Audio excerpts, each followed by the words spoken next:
You're scrolling through your feed late at night when a headline stops your thumb cold. The kind that feels almost wrong to read. The kind that makes your brain hesitate, as if fame itself just cracked. Dustin Hoffman accused of sexual harassment, it says. Dustin Hoffman, the same face you grew up watching in Rain Man, in Kramer vs. Kramer, in The Graduate. The nervous genius, the underdog hero. A man who seemed to carry the weight of human vulnerability like an art form. And now, that same name. Wrapped in accusation, regret, and disbelief. Welcome to 102 Hours, your corner of slow, steady storytelling, where you and I dive through the tangled threads of truth, memory, and consequence. You can relax your shoulders, breathe deep, and let the quiet hum of curiosity guide you. If you're new here, hit subscribe and leave me your location and local time in the comments. It is always fascinating to see who is still awake when we talk about Hollywood ghosts. Tonight's story isn't about a monster or a mystery in the woods.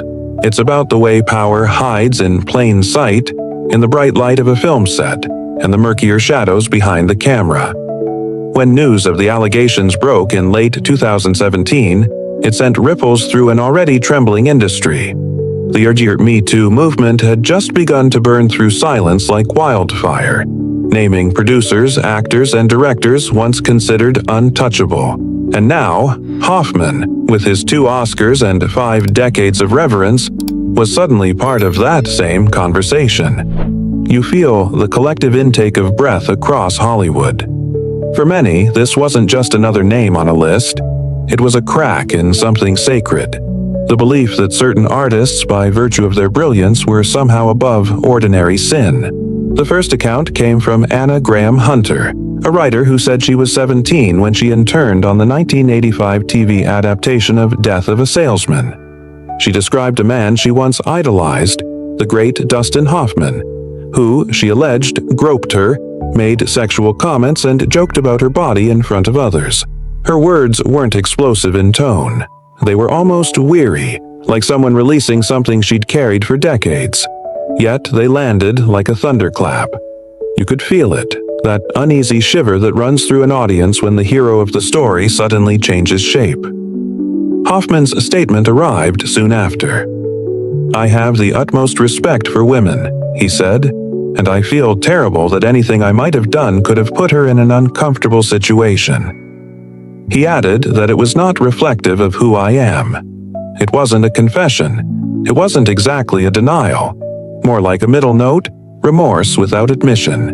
You might call it careful, others called it calculated. As the days passed, more women stepped forward with similar stories. Actresses, assistants, stage colleagues. Each new account echoed the same unsettling theme. Inappropriate comments, unwanted touching, a sense that boundaries blurred easily around brilliance. The alleged behavior, if true, seemed almost casual in its cruelty. Small acts that, over time, became heavy with pattern. And yet, legally, nothing stuck. No police reports, no charges, just stories, raw, detailed, and public. Investigators still question whether these stories reflect a broader truth about the culture of the time. A 1970s and 1980s Hollywood that thrived on imbalance, where young women were told that discomfort was the cost of proximity to genius. In that world, a star like Hoffman didn't need to demand power.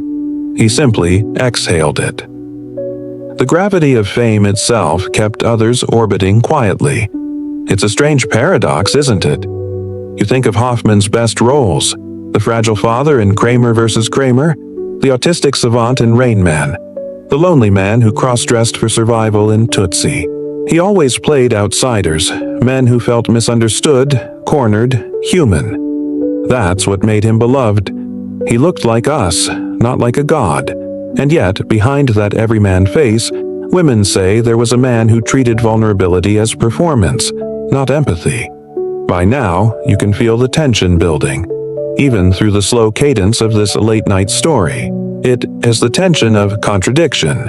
How one man can be both the symbol of emotional truth and the alleged author of hidden harm. For fans, the confusion is intimate. You remember watching him in The Graduate, that scene at the glass church, his face pressed against the window, banging for love and freedom. How do you separate that from the face described in those accusations?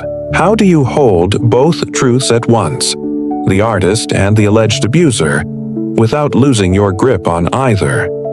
When the news first broke, Hollywood reacted with the familiar choreography of scandal. Some stayed silent, others expressed disbelief, and a few, mostly younger voices, said it was time. Not time to destroy him, but time to acknowledge that talent does not equal innocence, that brilliance can coexist with wrongdoing. It's an uncomfortable truth, one that the entertainment world has long tried to stage manage away. You think of how quickly reputations shift in the modern age. One week a hero, the next a headline. But behind that speed lies something slower, more ancient, the reckoning between image and reality. Hoffman's story, at least the public one, begins here. Not in a courtroom, not in a conviction, but in a set of words spoken aloud after years of silence. And as we move deeper into Dustin Hoffman, talent, allegations, and reckoning, you will start to see how those words, not reflective of who I am, became the quiet refrain of a man watching his own legacy fracture in real time. The question, though, is not just who he was then. It's who Hollywood allowed him to be. Before there were allegations, before the reckoning, there was simply a man, short, awkward, and painfully self-aware, standing in front of a camera, trying to make the world believe he was worth watching. You can picture him there, can't you? Dustin Hoffman in 1966, nervously pacing the small apartment he shared in New York, his fingers stained with cigarette ash and hope. A theater kid with a face that didn't fit Hollywood's rules. Too small, too plain, too ordinary. And yet, within that ordinariness lay the thing that would change acting forever. You lean closer to the microphone of imagination, because this is where Dustin Hoffman, talent, allegations, and reckoning truly begins. Not in scandal, but in the strange alchemy of talent and timing. When Hoffman broke through with The Graduate in 1967, he was 30 years old and looked nothing like the leading men of his time. Hollywood was still filled with square jaws and clean lines, with actors who looked carved out of marble and sunlight. Then came Hoffman, anxious, twitchy, with eyes that seemed permanently caught between panic and poetry. Benjamin Braddock, his breakout character, wasn't heroic. He was lost. And that loss resonated with an entire generation staring down the blurred morality of the late 1960s. The film's success was meteoric. Overnight, Dustin Hoffman became the reluctant poster child for alienated youth. Critics called him a revelation. Audiences saw themselves reflected back for the first time. Clumsy, doubtful, painfully human. One newspaper even described him as the accidental star who made neurosis fashionable. That's the quirky tidbit you tuck away, the kind of odd praise only the late 60s could invent. But if you look closely, you can already sense the tension forming beneath that success. Fame arrived like a flood, and Hoffman, by all accounts, never entirely trusted it. He was an actor who treated every role as survival, dissecting emotions until the truth bled through. He studied under Lee Strasberg at the Actors Studio, worshiping the gospel of method acting. Hoffman wasn't satisfied with performance. He needed transformation. He once stayed awake for 2 days to look exhausted in Marathon Man. When co-star Laurence Olivier told him dryly, "My dear boy, why don't you just try acting?" Hoffman reportedly laughed but didn't change. That obsessive approach, that hunger to control every breath of authenticity, became both his gift and, some would later argue, his curse. On set, he was brilliant but demanding. Colleagues described him as intense, sometimes abrasive, endlessly searching for the emotional nerve that would make a scene real. It's easy to romanticize that kind of perfectionism. But as the years pass, you begin to wonder, what happens when someone learns to blur the line between acting and being? By the time the 1970s arrived, Hoffman was no longer the outsider. He was Hollywood royalty. Midnight Cowboy, 1969, Lenny, 1974, All the President's Men, 1976. One masterpiece after another. His portrayals carried a rawness that redefined masculinity on screen. Vulnerable, flawed, sometimes frightened. And that made him irresistible. Viewers felt like they knew him, like his pain was somehow personal. But that's the seduction of empathy. You think connection equals character. The irony, of course, is that the very qualities that made Hoffman adored, sensitivity, control, emotional risk, could also make him unpredictable. Co-stars from those early years often described him as all in to the point of discomfort. He was the type who might insult you before a scene just to get a real reaction. In the name of art, boundaries blurred, and that, decades later, would become the very heart of the allegations. Where does method end and misconduct begin? Investigators still question whether the industry itself encouraged such behavior. A culture where eccentricity was forgiven as long as the performance was genius. In the 1970s and 80s, stories circulated of directors locking actors in rooms to provoke fear, of producers demanding chemistry tests that looked more like auditions for submission. Hoffman was not alone in this world. He was simply one of its brightest products. You imagine the younger Hoffman on the set of Kramer vs. Kramer in 1979. Yes, filming the famous scene where his character slaps Meryl Streep's face in anger. The slap, according to Streep, wasn't scripted. It was real, unexpected. She has since said it was Hoffman's way of getting the emotion. It worked on screen, certainly. The film won 5 Oscars, but that moment now lives in a strange gray space, part of Hollywood lore, part of a growing unease about what actors were allowed to do for art. That gray space would only widen over the years. And by the time Tootsie premiered in 1982, Hoffman was already wrestling publicly with questions of identity and empathy. Playing a man who disguises himself as a woman to work in television, he said the role changed him. I realized I'd been brainwashed, he told an interviewer. I would never have talked to myself at a party. It was a rare moment of introspection, a man acknowledging how his own privilege blinded him to women's experience. Yet, decades later, when the allegations surfaced, that quote came back like a haunting echo. Hoffman's greatness, undeniable. His artistry, revolutionary. But genius is never a shield, and in hindsight, some found his very intensity suspicious. Was it the method or the mask? Did he live too long inside his characters until performance and personality fused? By the late 1980s, he had become both a symbol and survivor of an evolving industry. He'd worked with nearly every major director, from Mike Nichols to Barry Levinson. He had the kind of respect few ever achieve. And yet, you can't shake the image of that young actor in his cramped apartment, still anxious, still unsatisfied, chasing something he could never quite name. When you look back now, knowing what came later, his early interviews sound eerily prophetic. Every actor, Hoffman once said, is a kind of con man. He meant it as an observation about illusion. But perhaps there's more truth in that line than even he realized. In Dustin Hoffman, talent, allegations, and reckoning, the arc from brilliance to backlash isn't sudden. It's the slow, quiet unraveling of a man whose empathy for others somehow didn't protect him from hurting them. Fame, art, ego, they all blurred into one long performance. And by the time the spotlight dimmed, you were left wondering whether the audience ever truly knew who they were applauding. You're on a television set in 1985, the soundstage hums with quiet electricity, a nervous choreography of cables, light stands, and whispered directions.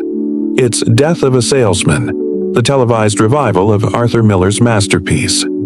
Dustin Hoffman, already an Oscar-winning icon, is playing Willie Loman, a tragic man clinging to dignity as his world crumbles. The performance is mesmerizing. Cameras roll, The room holds its breath.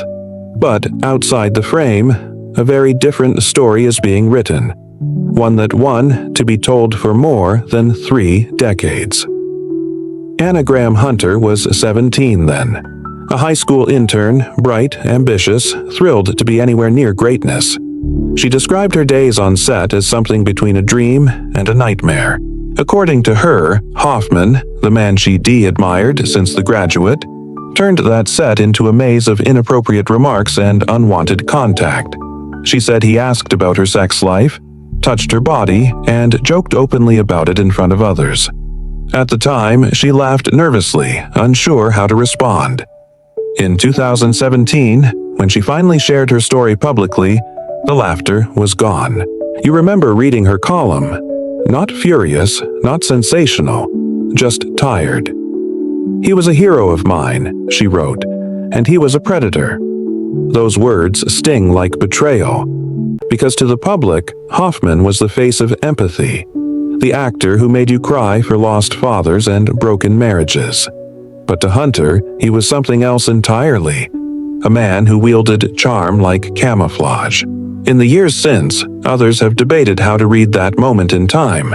Hollywood in the 1980s was a world built on imbalance. Young women were routinely objectified, often under the guise of mentorship or humor. Men in power treated the set as an extension of ego, a playground disguised as art. And so, Hunter Easley's story wasn't just about Hoffman. It was about an industry that normalized discomfort. You imagine that teenager clutching a clipboard, trying to do her job while the room revolves around an untouchable star. No one steps in. No one questions the behavior. Because when power performs kindness, it's easy to mistake it for safety. When Hunter's allegations became public, Hoffman issued a statement. "It is not reflective of who I am." You've heard those words before. Vague, careful, shaped to fit into a soundbite. He didn't deny everything, but he framed it as misunderstanding, as a generational gap. Some called it humility. Others called it deflection. Investigators still question whether this defense, "It was a different time," truly explains anything. Was it ever acceptable? Or had society simply refused to listen? In 1985, the Me Too vocabulary didn't exist. Words like harassment or inappropriate conduct rarely entered public conversation. Power, on the other hand, spoke fluently. Behind the scenes, Hunter said she tried to report the behavior to production staff but was brushed off. One person allegedly told her, "That's just Dustin being Dustin." That phrase, "just Dustin," became shorthand for a kind of complicity. It's the shrug that keeps doors closed, the silence that holds systems together. And yet, what makes this first whisper so haunting is its ordinariness. It is not the story of a crime in a dark alley or a dramatic scandal splashed across tabloids. It's the story of a teenager learning that admiration doesn't equal respect, that being near brilliance can come with a hidden price. Hoffman's defenders would later argue that memory is fallible, that decades-old recollections can blur. They pointed to his long career without prior complaint, his reputation for dedication, even generosity. One co-star described him as intense but harmless.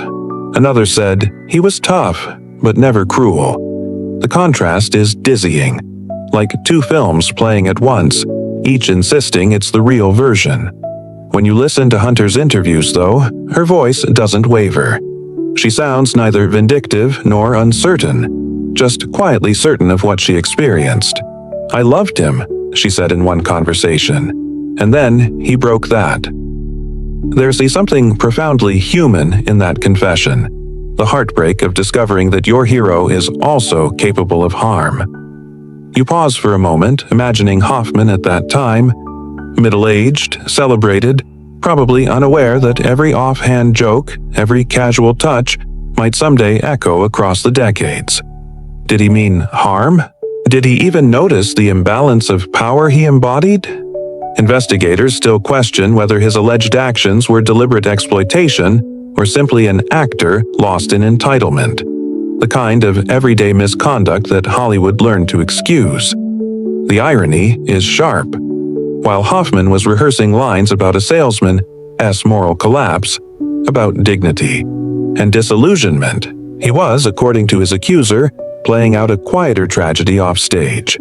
Art imitating life, life contradicting art. When Hunter finally published her story in 2017, it was during a moment when women everywhere were naming their experiences. In film, in newsrooms, in offices. Her account was one thread in a vast unraveling. For some, it changed how they viewed Hoffman forever. For others, it felt like too much time had passed to matter. But to Hunter, time wasn't the issue. It was the silence. 32 years of unspoken truth sitting beneath one of television's most acclaimed productions. That silence, she said, was heavier than the memory itself. I just didn't want to be the kind of person who let it slide. And so, the first whisper became the spark that turned into a public reckoning. In Hollywood, whispers are currency, traded, buried, forgotten, until one finally becomes too loud to ignore. You sit back for a moment and think about the strange symmetry. A man performing Willy Loman, a character undone by his own illusions, while perhaps unaware of the illusions he was maintaining in real life. A young woman learning that admiration can be dangerous. And an audience, decades later, realizing that greatness and goodness aren't always the same. It's unsettling, it's quiet, and it's only the beginning. You wake up one morning to find that the story has multiplied. One voice has become 2, then 3, then 6, and the name at the center of them all is still Dustin Hoffman, the man who taught generations how to feel, now being described in ways that make your stomach twist. The headlines come in waves, each one pulling another hidden memory to the surface. It starts with Melissa Kester. She says she met Hoffman in 1987 during the recording sessions for the film Ishtar. She was working as a recording engineer, young, professional, eager to prove herself in a male-dominated space. According to her, Hoffman invited her into the sound booth to listen closely as he rehearsed a song. What followed, she says, lasted maybe 20 seconds. A moment she describes as shock, confusion, and violation. He put his fingers inside me, she alleged in 2017, her voice measured but unmistakably firm. Her boyfriend was in the next room. The crew was just outside. Yet, she said, no one intervened. You can almost picture it. The glass walls of the booth, the faint echo of laughter outside, and the silent question inside. Did that really just happen? Around the same time, another woman, Corey Thomas, stepped forward. Her story reached even further back, 1980. She was 16, the daughter of a family friend, invited to dinner with Hoffman and her mother. When her mother left early, Hoffman allegedly invited her to his hotel room to wait for her ride. Once there, she says, he went into the bathroom, then emerged naked, a towel loosely in hand. She remembered trying to stay calm. Hoffman, she said, asked her to massage his feet. She refused, waiting until her mother returned. Thomas would later describe the moment as weird and sad. Not violent, but wrong in every way that mattered. Then came Catherine Rosetter, a respected Broadway actress who starred alongside Hoffman in the 1984 stage production of Death of a Salesman. Her account is perhaps the most detailed. She described years of humiliation, Hoffman allegedly groping her between scenes, lifting her slip in front of crew members, grabbing her in ways that made laughter a defense mechanism. He created a world of fear and shame, she wrote. I tried to laugh it off, but I was broken inside. You take a breath. It's a lot to absorb. Not because the stories are graphic, they were not, but because of what they represent. A pattern, a slow accumulation of power and silence, repeated across years, across rooms. Hoffman denied or disputed many of the claims. His lawyers called them defamatory falsehoods. They insisted that some of the events described were impossible, that others were exaggerated or misremembered. And that's where the uncertainty seeps in. These aren't court cases. There are no witnesses sworn under oath, no juries deliberating. Just people, telling stories about moments that changed them. Investigators still question whether the accounts share a verifiable pattern of misconduct or simply reflect the blurred lines of an old Hollywood culture, one that mixed intimacy, improvisation, and hierarchy in dangerous proportions. But what's undeniable is how similar the testimonies sound. Unexpected touch, laughter used as armor, the power of reputation pressing down like a stage light. What gives the story weight is the specificity. Each woman remembers not just the act but the sensory details, the smell of the set, the texture of his sweater, the sound of his voice when he joked about things that weren't funny. Those small details stick because trauma, psychologists say, imprints itself in fragments. You don't always recall the sequence, but you remember how it felt. And yet, as these stories surfaced, there were those who hesitated, not because they didn't believe the women, but because they didn't want to believe him capable. It's a peculiar kind of mourning. When your cultural idols fall, they take part of your certainty with them. You think of Hoffman again in that era, late 1970s to mid-1980s, adored, brilliant, constantly working. He had the ear of directors, the admiration of peers, the absolute trust of audiences. He could be funny, charming, even fatherly. But behind the scenes, multiple women now said there was a different man, one who blurred intimacy and authority, comfort and control. It's hard not to see the irony. While he was playing fragile, self-doubting men on screen, women in real life describe him as assured, teasing, untouchable. Perhaps that is the danger of fame, the way it creates an illusion that kindness and charisma equal safety. Still, there were those who defended him, friends, colleagues, actors who had known him for decades. "Dustin is kind," one co-star said. "He'd never do something to hurt someone deliberately." Another pointed out his deep involvement in political causes, his outspoken support for civil rights, his mentorship of young artists. To them, the allegations painted an incomplete picture, one distorted by time. But as the Me Too movement gathered strength, the cultural lens shifted. People began to understand that harm doesn't always wear the mask of violence. It can look like laughter. It can sound like a joke whispered on set. It can hide inside the spaces where power isn't questioned. When you trace the timeline, Hunter in 1985, Rosetter in 1984, Thomas in 1980, Kester in 1987. It forms a mosaic of memory. The years change, but the dynamic doesn't. Each woman describes an imbalance, a man revered, a woman diminished. And as you listen, you can almost hear the rhythm of denial that followed. That's just Dustin being Dustin. He didn't mean anything by it. It was another time. Those words, repeated enough, become their own form of anesthesia. They numb the conscience. They make silence seem like reason. You can feel the tone of the world shifting around this story, from disbelief to weariness to something close to collective introspection. Because by the time these voices surfaced, Hollywood was already facing its reflection in the mirror. Hoffman's name was no longer just his own. It was part of a larger reckoning. A question about how many other legends had been built on unspoken compromise. By now, the story isn't about one man. It's about the system that let him thrive unquestioned. It's about the laughter that filled rooms where people felt unsafe. It's about how easily admiration can silence truth. And in the stillness of this late-night story, you can almost hear those whispers from decades past finally finding their echo. More voices, same story. The idol, the pattern, the reckoning. You can feel it coming. The moment when silence breaks. For weeks, the stories pile up, each one etched with the same uneasy tone. But then, finally, Dustin Hoffman speaks. It's not a press conference, not a tearful apology broadcast live on television. It's quieter than that. An email sent to a reporter, A few sentences that try to balance on the line between remorse and defense. I have the utmost respect for women, Hoffman writes.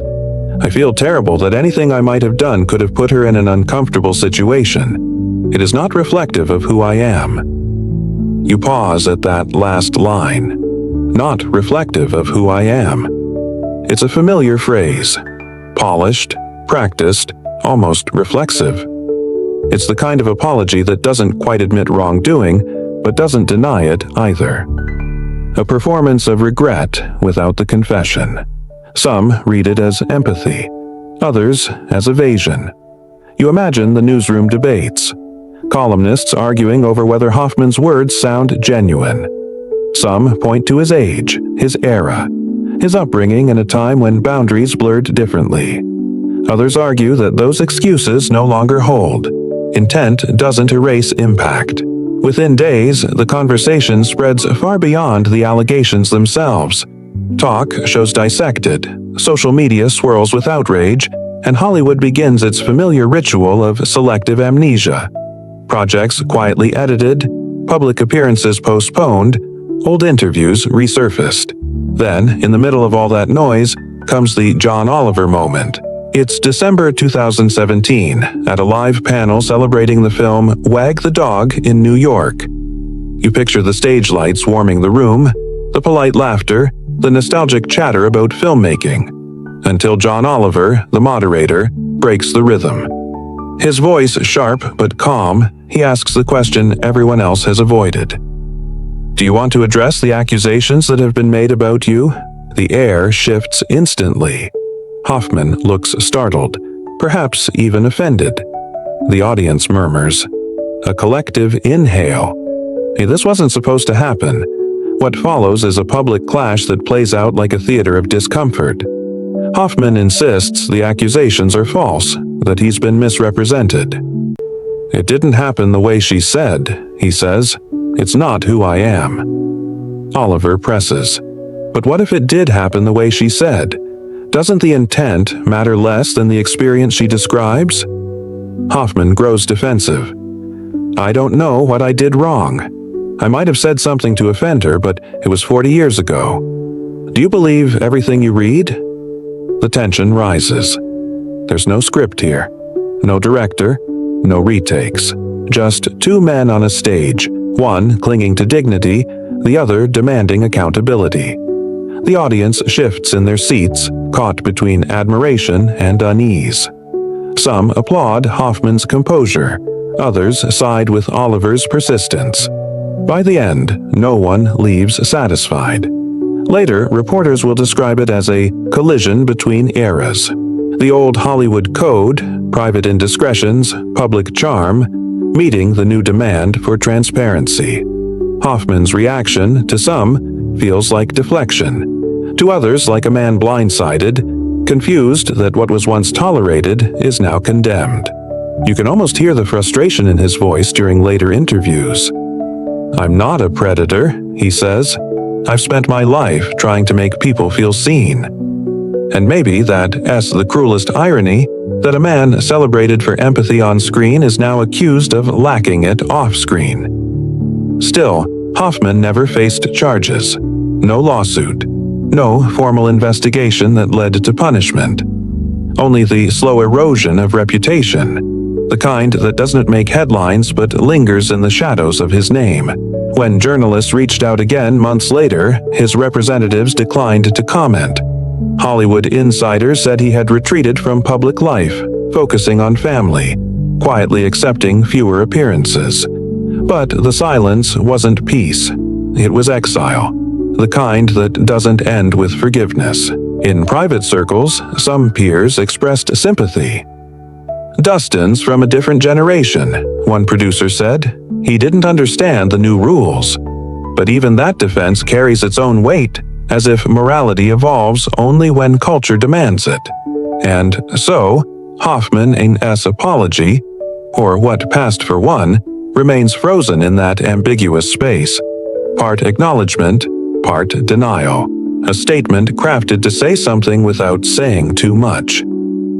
You think about the words again. It's not reflective of who I am. The trouble is, every person accused of harm believes they are more than the worst thing they've done. They think of their family, their art, their good intentions, and they're probably right. But that doesn't erase the harm. It just complicates it. As time goes on, Hoffman A.'s statement becomes less about him and more about what it represents. The language of self-protection that powerful men have perfected over decades. Polite, remorseful, but never specific. Because specificity means accountability. And accountability, in Hollywood, rarely survives the spotlight. Still, there's something undeniably tragic in watching a legend unravel. You sense in Hoffman's voice not just defiance, but disbelief. As if the world had changed the rules without telling him. As if kindness and talent should have granted him immunity. But that's the quiet revolution of Me Too. It didn't rewrite the rules. It revealed that there had never really been any.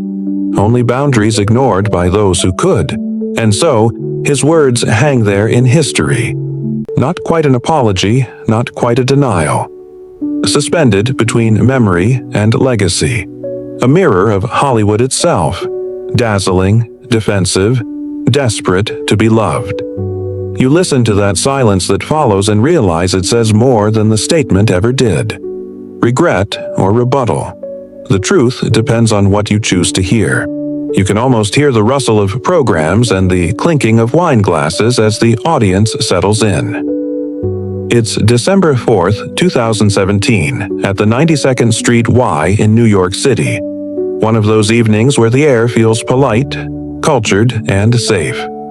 The event is a panel celebrating the 20th anniversary of Wag the Dog, the sharp political satire that once earned Dustin Hoffman an Oscar nomination. You expect nostalgia, laughter, maybe a few behind-the-scenes stories about Hollywood's golden days. But what unfolds is something else entirely. A clash between generations, between comfort and confrontation. You're sitting somewhere in the middle rows, close enough to see the way John Oliver's fingers tap against his cue cards, nervous energy disguised as composure.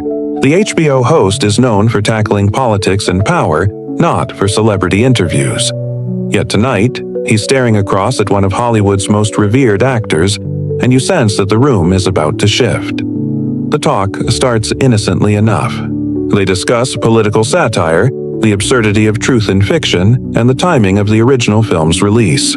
The audience laughs, relaxed. Then Oliver, his voice steady but sharper than before, breaks from the script. "Before we go on," he says, "I have to ask, given the recent allegations, do you want to respond to what has been said about you?" The laughter dies instantly. A collective breath vanishes into the ceiling. You feel the weight of several hundred eyes turning toward Hoffman, waiting. He blinks, surprised. "First of all, it didn't happen the way it's been reported," he says, his tone controlled, clipped. "I still don't know what I did wrong. If I offended anyone, it wasn't intentional." Oliver doesn't flinch. He leans forward slightly. But intent doesn't really matter if someone else experiences it as harmful, does it?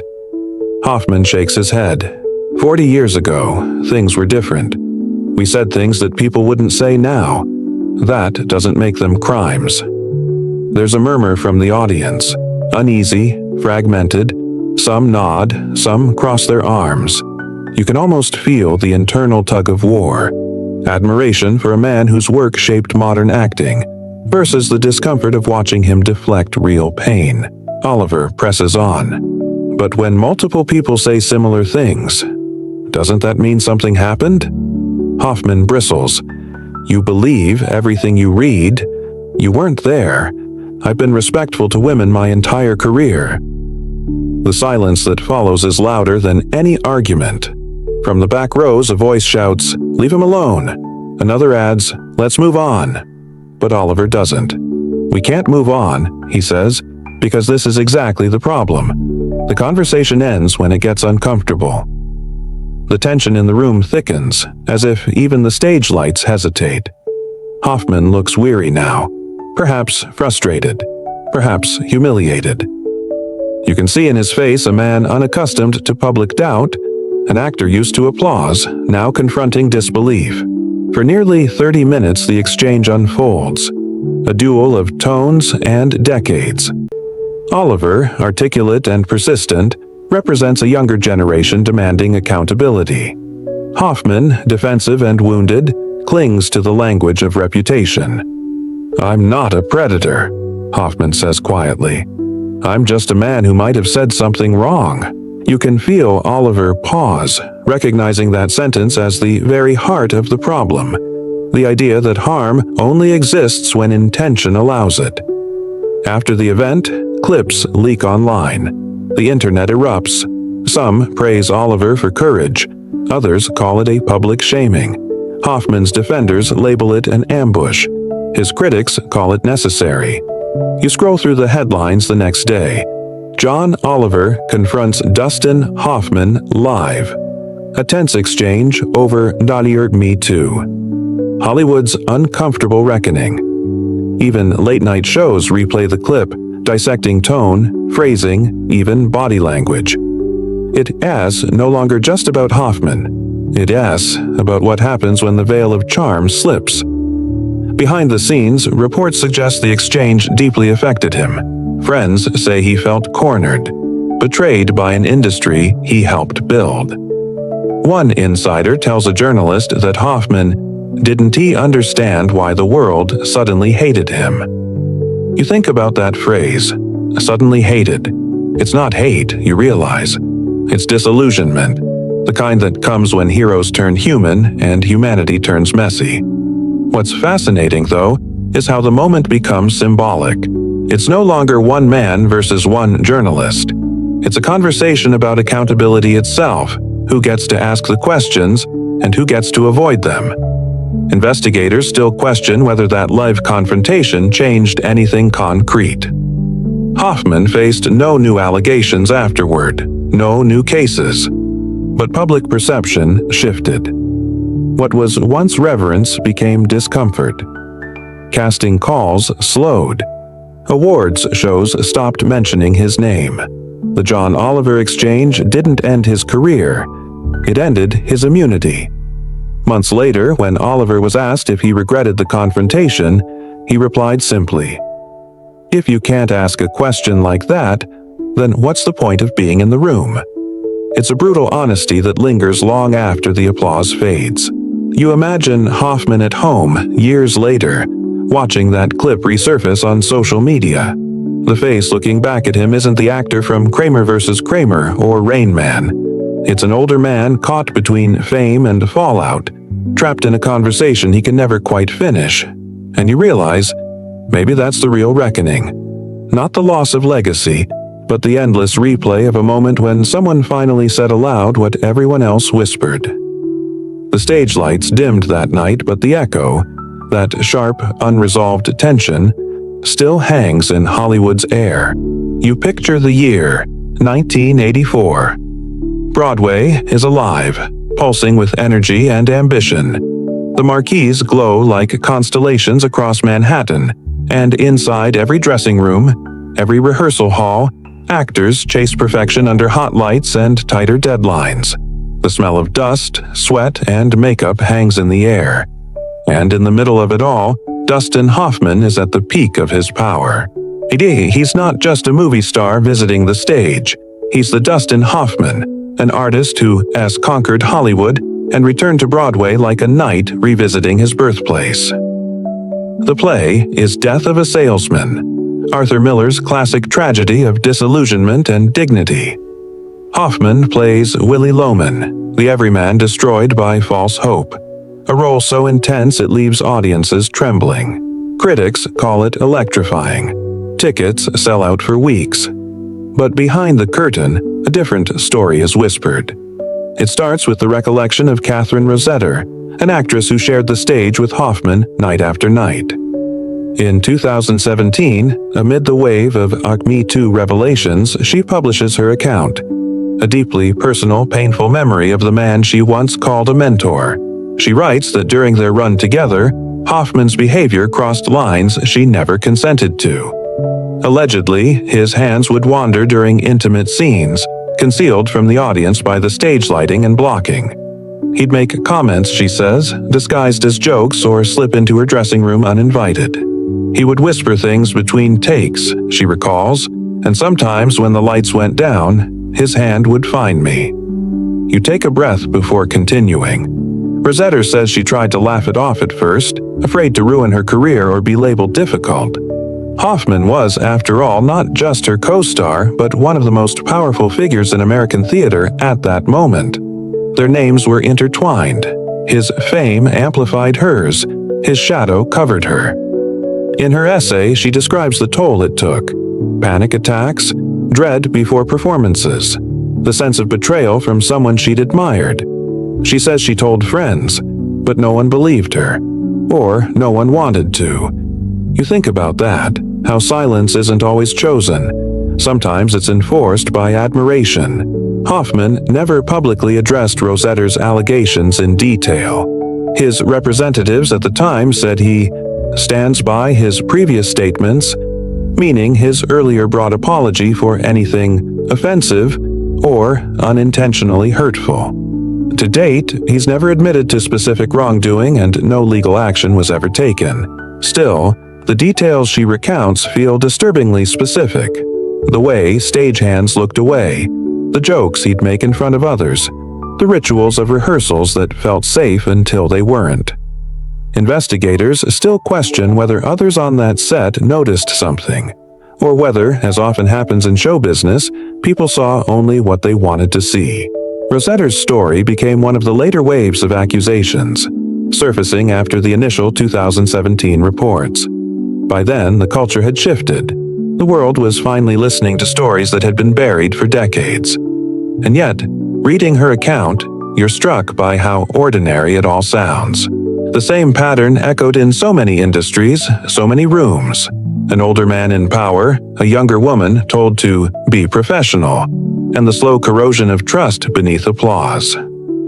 What makes the Broadway setting so haunting is its intimacy. Theater isn't like film. There are no multiple takes, no directors shouting, "Cut." What happens in the wings stays in the wings. It's a world built on touch, vulnerability, and emotion.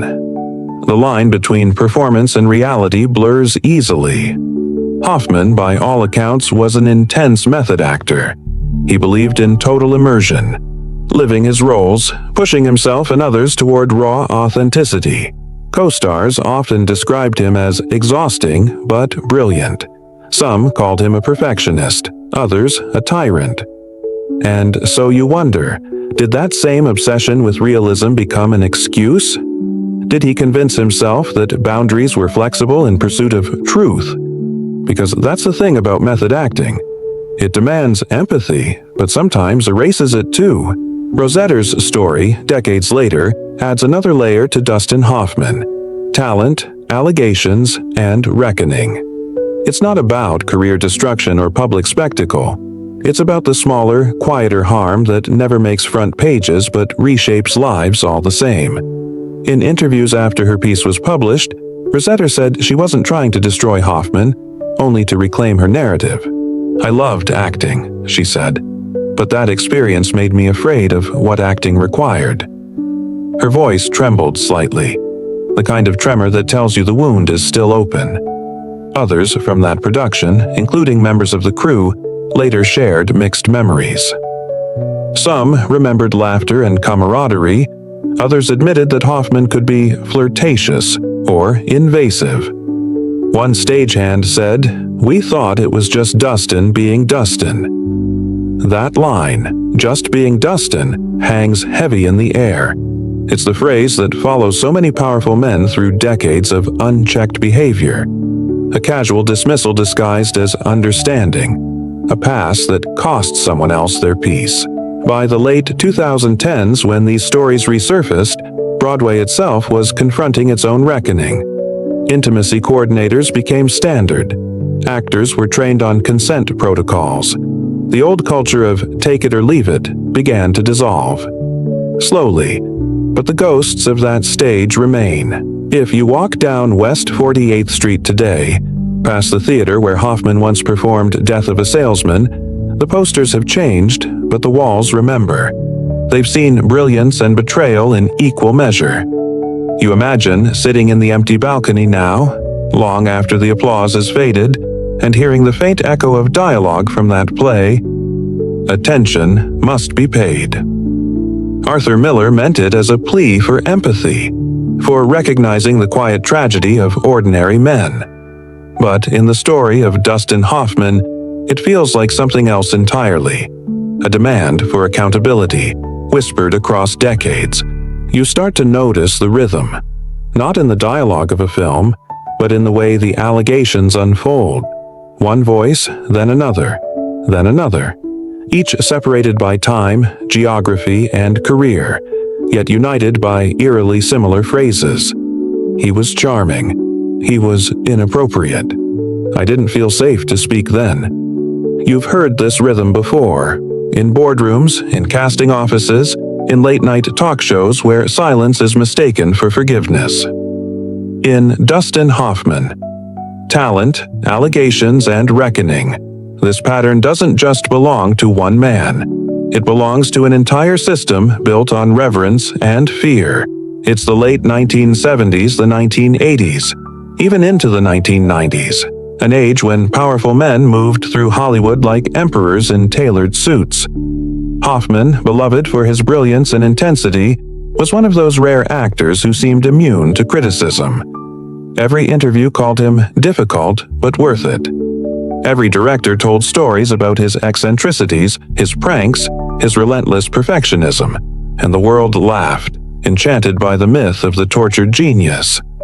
But beneath that myth, people whispered, assistants, interns, extras, the invisible backbone of the industry, traded quiet warnings.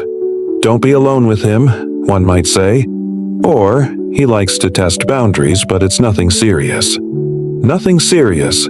That's how silence starts. When multiple women came forward in 2017, their stories varied in detail but carried the same undertone. Moments that felt wrong, but not dangerous enough to report. Words that left them humiliated, but unsure if the world would see it as harm. Melissa Kester described an incident during the recording of Ishtar in the mid-1980s. She said Hoffman's hands slipped around her while they were enclosed in a studio booth, a place where soundproof glass made witnesses impossible. She froze, unsure what to do, unsure whether she'd just imagined it. Hoffman, she said, smiled and walked away. Then there was Corey Thomas, who recounted being 16 years old, visiting her friend, Hoffman Hoyse's daughter, and finding herself alone with him in a hotel room. She said he came out of the bathroom wearing only a towel, then dropped it. "I just ran," she said. Hoffman's team denied the details, insisting the accounts were inaccurate or misinterpreted. "Dustin has the utmost respect for women," the statement repeated. "He never acted with malice." You pause on that word. Malice. It's fascinating how carefully chosen it is. It concedes discomfort without conceding intent, as though harm only counts when planned. Investigators still question whether the full picture of Hoffman's behavior was ever known. No lawsuits, no prosecutions, just stories, dozens of them, stitched together by memory and media. And memory, as every defense lawyer knows, can be fragile. Yet when you lay them side by side, the pattern sharpens. Jokes that weren't funny, touches that weren't invited, a culture that wasn't ready to listen. And so, silence became the real co-star in Dustin Hoffman. Talent, allegations, and reckoning. You think back to those early days of his fame. Hoffman wasn't a typical leading man. He was short, scrappy, awkward, an outsider in an era of smooth-chinned matinee idols. That outsider identity became his power. It made him relatable, human, almost harmless in the public imagination. And maybe that's why the world hesitated to believe the women. How could the man who played the tender father in Kramer vs. Kramer, or the lovable oddball in Tootsie, be predatory? The characters he portrayed weren't just roles, they were armor. There's something particularly cruel in that inversion. when empathy on screen hides alleged indifference off it. Hoffman's performances were full of trembling vulnerability, emotional truth, and broken dignity.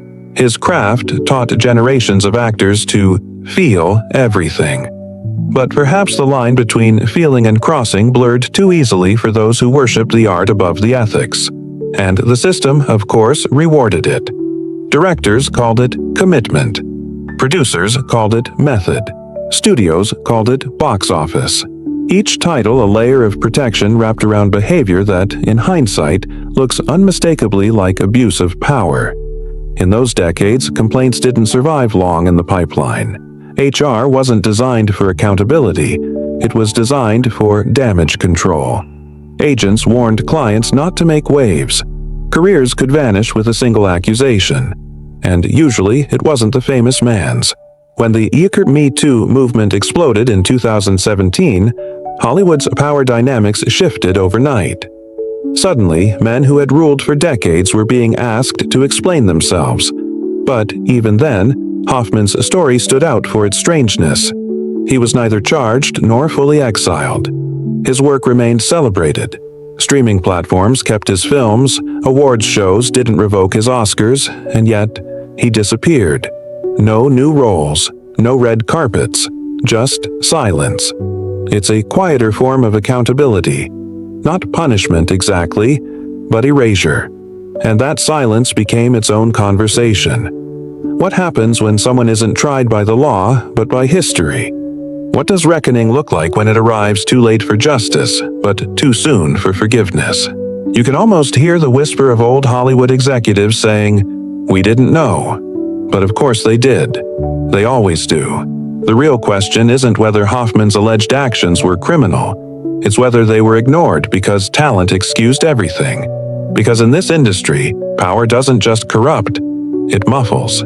It mutes the victims, sanitizes the narratives, and rebrands discomfort as artistic temperament. And when the applause is loud enough, silence becomes the soundtrack. So now when you re-watch those old performances, when Willie Loman breaks down under the weight of failure, or when Michael Dorsey in Tootsie learns to respect women by pretending to be one, it is impossible not to hear the echoes of contradiction, brilliance and blindness, art and arrogance. That's the true pattern. Not just Hoffman's, but Hollywood's. When the headlines broke, it didn't feel like a scandal at first. It felt like an aftershock, the delayed tremor of an industry already shaking from Harvey Weinstein's collapse. Dustin Hoffman's name was just one more on a growing list of legends turned liabilities. But something about his case hit differently. It wasn't about violence or criminal accusation. It was about intimacy. Those small, invasive acts that seemed to hide beneath the banner of charm, humor, or genius. And so began the slow fade. In late 2017, while Hollywood reeled, Hoffman released his only public statement. Short, polished, and restrained. He apologized to Anna Graham Hunter if she felt uncomfortable, calling his behavior not reflective of who I am. It was the classic Hollywood apology. Technically polite, emotionally hollow, and deliberately conditional. He never gave interviews, never elaborated, never stood before cameras again. By 2018, the damage was invisible but irreversible. Netflix quietly shelved projects that had considered Hoffman for roles. Publicists began declining interview requests. Awards committees avoided his name.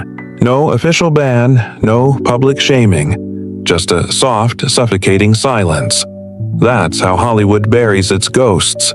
Not in prison cells or confessions, but in absence. You remember the contrast. How quickly Weinstein's empire crumbled. How Kevin Spacey vanished from screens almost overnight. Hoffman's disappearance, in comparison, was spectral. No headlines announcing exile, no legal closure, just the absence of presence. In 2019, his name was mentioned during the Oscars' in memoriam rehearsal by mistake. That was how forgotten he had become. Living, yet already memorialized. And still, his work remained untouched. The Graduate, Rain Man, Tootsie, Kramer vs. Kramer all continued streaming, playing on late-night cable, taught in acting classes. Professors still analyzed his technique. Critics still used his performances as benchmarks. It was as though the man and the art had split in two, and audiences were being asked to choose whether genius could exist independently from morality. For some, the answer was yes, because Hoffman's performances were the language of emotion itself. He wasn't a caricature of fame or vanity. He was the everyman's mirror, vulnerable, anxious, flawed. To lose him from the canon would mean erasing a piece of cinema's heart. And so, the industry, eager to protect its mythologies, let his films stand unchallenged.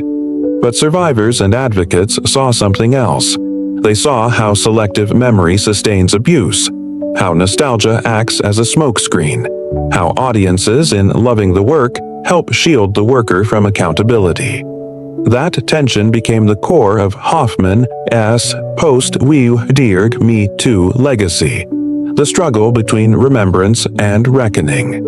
When The Guardian revisited the story in 2023, cultural critics observed that Hoffman's case exemplified Hollywood as the unfinished conversation, the way allegations can linger unresolved when there is no legal framework to hold power accountable.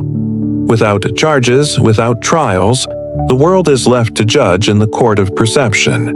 And perception, unlike justice, has no verdict. You think about the others from that era: Roman Polanski, Woody Allen, Bill Cosby, each carrying their own histories of denial, exile, and selective forgiveness. Hoffman's case, by comparison, was quieter but somehow more haunting, because it forced the public to confront the subtler forms of misconduct, the everyday abuses of comfort, the manipulation hidden behind kindness, the violations small enough to dismiss but large enough to scar. That's why his story refuses to fade completely. In interviews with former co-stars, the topic still hovers like a shadow. Meryl Streep once described working with Hoffman on Kramer vs. Kramer as rough and over the line. Though she later softened her comments, the implication remained that the boundaries between performance and cruelty had blurred. The film's authenticity, the anguish, the raw emotion, had come from a place that wasn't entirely fictional. Decades later, that truth hits differently. What once felt like realism now feels like evidence. You wonder whether Hoffman ever saw himself as an abuser, or if he truly believed, as many men of his generation did, that boundary breaking was part of brilliance, that discomfort was an artistic tool. If so, he was both a product and perpetrator of a culture that mistook domination for depth. The fallout, then, wasn't just professional, it was philosophical. Because if Dustin Hoffman, the archetype of the sensitive man, could be accused of exploitation, then no form of masculinity was safe from scrutiny. The myth of the gentle genius cracked open, revealing how charm could coexist with control, how empathy could mask entitlement. As years passed, his silence became its own message. He never sued, never defended, never sought redemption through tell-all memoirs or contrite documentaries. He simply withdrew. Friends described him as private and wounded. But the truth is, he didn't need to speak anymore. Hollywood's collective amnesia was already doing the work. By 2024, his name resurfaced briefly when Rain Man turned 35. Critics revisited the performance, careful to separate the art from the man. Articles used neutral phrases like complicated legacy and dual narrative. It was the language of polite detachment, a way to honor talent without confronting trauma. And that's how history remembers him now. Not as a villain, not as a martyr, but as a cautionary tale. A reminder that genius offers no immunity, that empathy in performance doesn't guarantee empathy in life, that silence, whether chosen or imposed, can be the loudest confession of all. You return to the final image. Hoffman, older, withdrawn, still brilliant, still human. A man whose art once defined vulnerability, now defined by it. And in that uneasy symmetry lies the truth of Dustin Hoffman. Talent, Allegations, and Reckoning. The story doesn't end with punishment or redemption. It ends instead with a question. Can art remain innocent when the artist is not? You sit back in the dim glow of your screen and realize this story. Dustin Hoffman. Talent, Allegations, and Reckoning isn't just about one man. It's about an entire generation that grew up believing talent excused everything, that genius was messy, volatile, maybe even cruel by necessity. But when the Knock Me Too wave hit, that mythology cracked wide open. Suddenly, audiences began asking a question once unthinkable. What if greatness doesn't justify harm? In Hollywood's case, the reckoning wasn't a single explosion. It was a series of controlled burns. For every Weinstein conviction, there were softer stories like Hoffman's. Allegations without indictments, apologies without accountability, silence instead of closure. These quieter reckonings revealed something deeper. How systems of respectability protect those at the top. You see, Hoffman wasn't just any actor. He was the actor. The face of 1970s realism. The man who made awkwardness heroic, who turned vulnerability into masculinity. When allegations emerged, they didn't just challenge him. They challenged an entire aesthetic built on intimacy and control. And Hollywood didn't quite know what to do with that. Because to confront Hoffman's alleged misconduct meant questioning its own artistic DNA. The very method that had won Oscars, the culture of anything for the performance. On Kramer vs. Kramer, Hoffman allegedly slapped Meryl Streep without warning to provoke emotion. The moment became legendary for its realism. But decades later, that same act reads as assault disguised as method. Investigators still question whether this culture of authentic pain was merely artistry, or a convenient excuse for power to disguise abuse. That's what makes Hoffman's story so unsettling.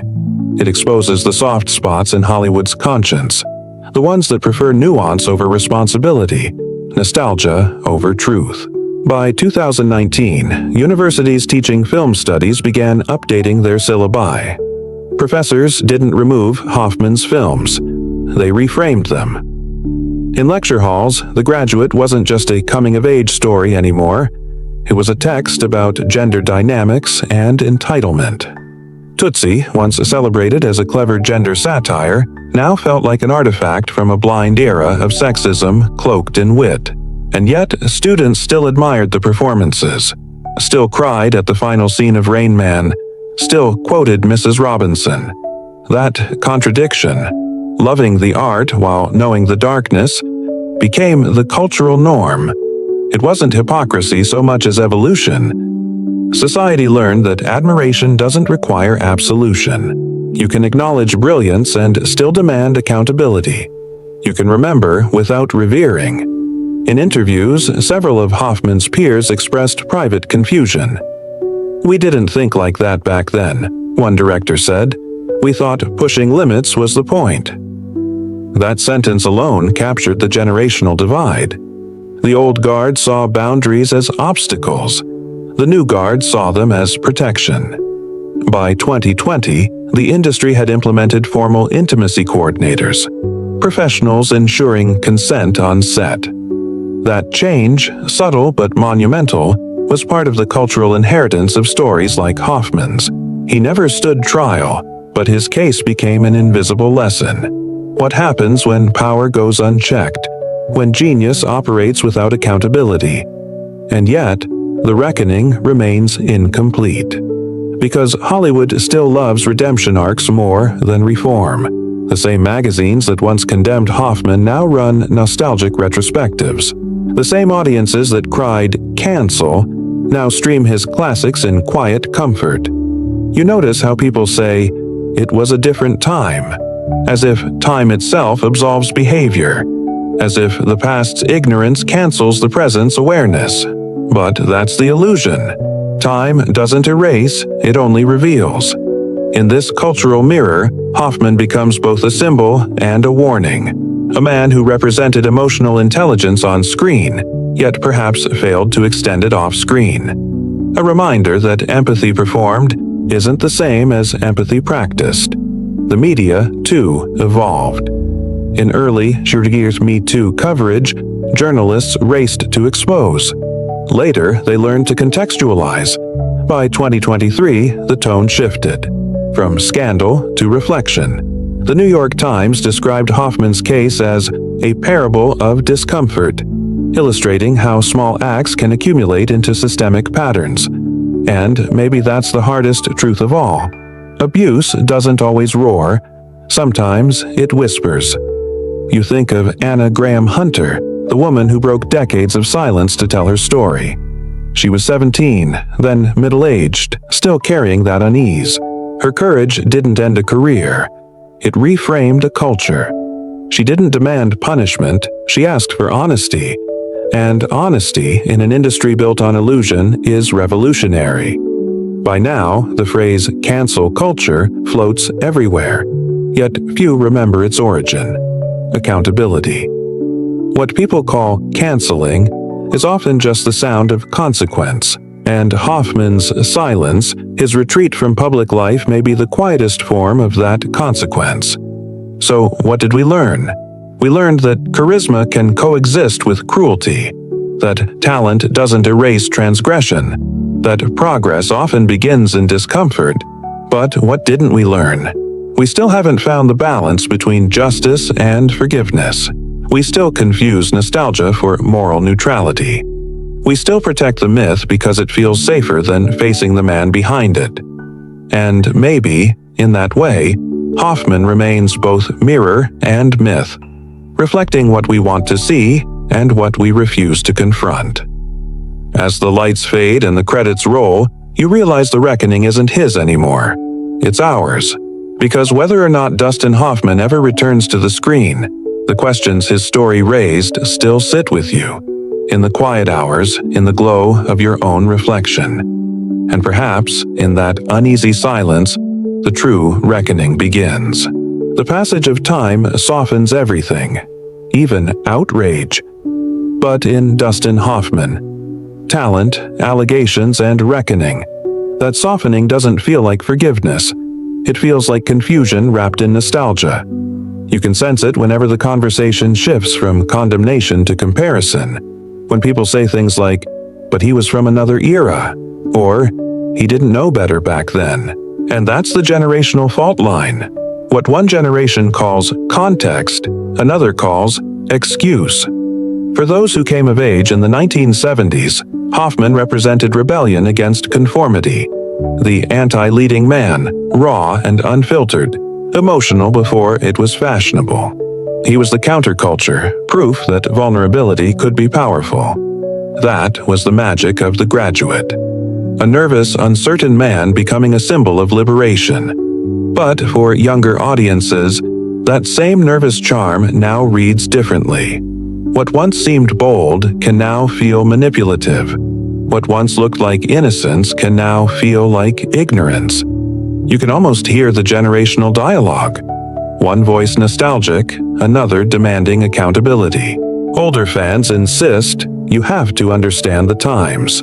Younger voices respond, that's exactly why the times needed to change. The divide isn't just moral, it's emotional.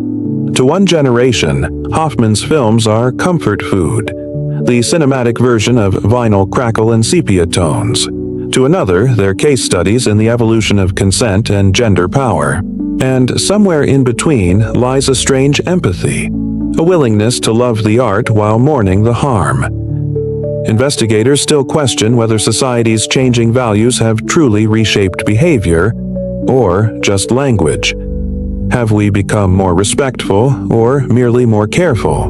In many ways, Hoffman A.'s downfall marked the end of the untouchable genius era, that romantic idea that artists must live outside rules to create truth.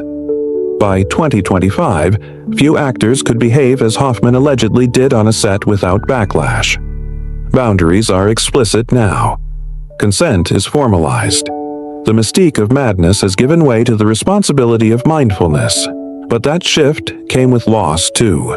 The raw, unfiltered daring of 1970s cinema where emotions ran wild and performances bordered on chaos, feels tamed now. Some directors quietly admit they miss that electricity, even if it came at a human cost. It was dangerous, one told Vanity Fair, but that danger is what made it real. The question lingers: must art always flirt with pain to feel authentic? Hoffman's legacy forces us to rethink that assumption. His best performances didn't come from cruelty, they came from empathy. His gift wasn't aggression, it was observation. He captured human fragility so perfectly that audiences forgot he was acting. That irony, the man accused of violating boundaries became famous for portraying emotional honesty, sits at the center of his story's unease. The generational divide deepens there. Older Hollywood still measures greatness by intensity, how much an actor gave. Younger Hollywood measures it by respect, how safely that intensity was achieved. Two different moral compasses, both pointing to truth, but through different routes. In interviews, young actors like Florence Pugh and Timothée Chalamet have spoken openly about Hoffman's influence, yet also about what they've learned not to imitate. "You can't just traumatize people for art anymore," Chalamet said in one panel. "You have to collaborate, not control. That's the echo through time. Transformation disguised as tribute." But there's another echo, softer and more unsettling. The silence of those who lived through it and never spoke. The crew members who laughed nervously when he made jokes, the producers who dismissed complaints as misunderstandings, the journalists who ignored whispers because he was too beloved to touch. They represent a generation's complicity, the invisible scaffolding that held power in place. When Ducker Me Too erupted, many of them expressed guilt, saying they didn't know how to speak up back then. That's partly true, but it's also partly convenient. Silence, after all, is a learned comfort. As you sit with this thought, you realize the reckoning isn't a single event. It's a ripple effect. Hoffman's alleged actions may have happened decades ago, but the reckoning continues through those who now refuse to repeat the pattern. Every young woman who insists on boundaries, every young actor who asks for consent, every producer who rethinks what genius looks like, that's the echo.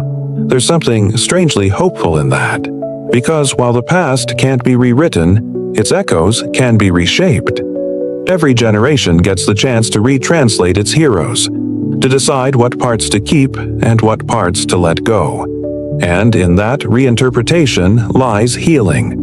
Even the act of remembering Hoffman differently, not as pure villain or saint but as a symbol of transition, becomes a kind of progress. You can't undo what happened. You can't force apologies or erase pain, but you can listen, learn, and refuse to repeat. And maybe that's what this entire story, Dustin Hoffman, talent, allegations, and reckoning, was always about. Not destroying a man, but understanding a mirror. Because when the camera stops rolling and the applause fades, what remains isn't the performance. It's the legacy of how we treat one another when the lights go out. And for all its discomfort, that's the echo worth keeping. There's a strange quiet that follows a scandal. Not the chaos of headlines, not the outrage of social media, but the quieter, slower kind that lingers after the noise fades. That's where Dustin Hoffman, talent, allegations, and reckoning finally rests. In the long silence that stretches between art and apology. You can almost hear it, that cultural hum of unresolved questions. Not accusations anymore, not defenses either, just the weight of what remains unsaid. Because for all the discussions about accountability and legacy, there's still no closure here. Hoffman never returned to the spotlight, never gave an interview reflecting on his behavior, never spoke directly to the women who accused him. His silence became both shield and statement, a refusal to engage, but also perhaps an acknowledgement that no words would suffice. And maybe that's the truest reckoning of all. Not the courtroom kind, not the press conference apology, but the stillness of a man who knows that any explanation would only echo louder than the original act. Hollywood has a short memory and a long shadow. The films remain. The applause remains.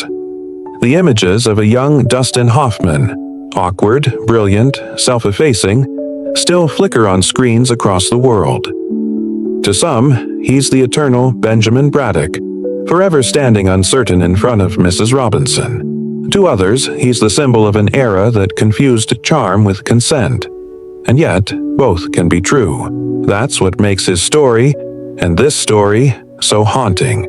It refuses the simplicity of villains and victims, refusing to flatten complex truths into easy morality. Because real life, unlike cinema, doesn't end with a clean fade-out. It just lingers, unresolved. Investigators still question whether stories like Hoffman's can ever be fully told. Without charges, without closure, the narrative becomes more cultural than legal. A cautionary tale written in whispers rather than verdicts. For the accusers, the silence is its own burden. Speaking out didn't bring justice, it brought visibility.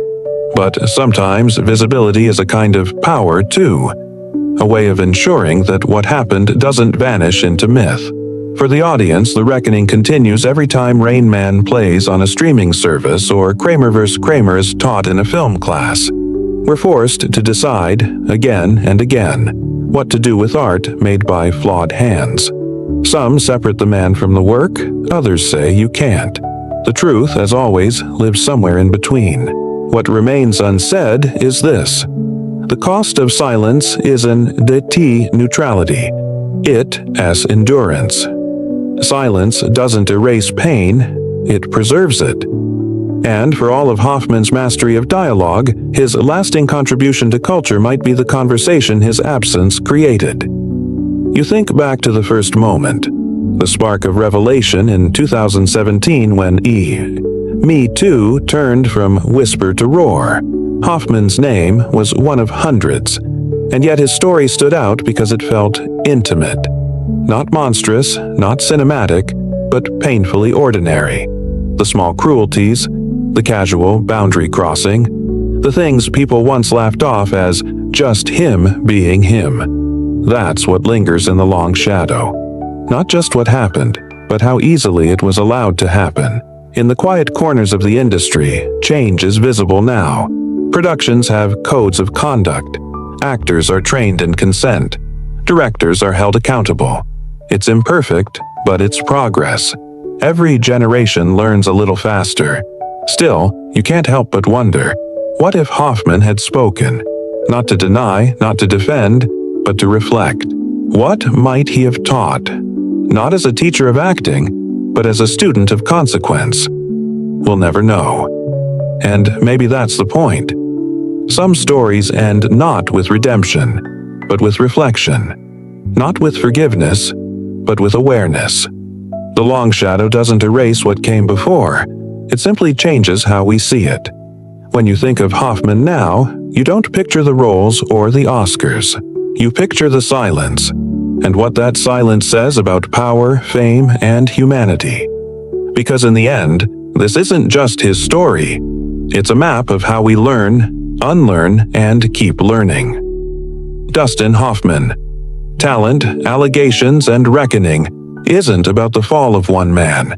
It's about the world that made him possible, and the one trying, however imperfectly, to ensure it doesn't happen again. And in that slow, reflective quiet, you find the real ending. Not the fade to black, but the whisper of change. You exhale slowly. The lights dim, the screen flickers, and all that remains is the soft echo of thought. You've walked through decades tonight, from the golden age of cinema to the uneasy age of accountability. You've seen how fame can both elevate and isolate, how charm can conceal harm, how silence can speak louder than words. Stories like Dustin Hoffman, talent, allegations, and reckoning remind you that reckoning isn't destruction, it's illumination. It's that quiet, uncomfortable glow that reveals what we'd rather not see, yet need to. As you listen, your heartbeat steadies. The story settles not in judgment, but in understanding. You see how culture evolves, not through revolutions, but through ripples. Each voice, each truth, each refusal to stay silent adds one more wave. So, wherever you are, lying in bed, sitting by a window, scrolling through the dark, take a moment, reflect. Ask yourself what legacies you inherit, and which ones you're willing to rebuild.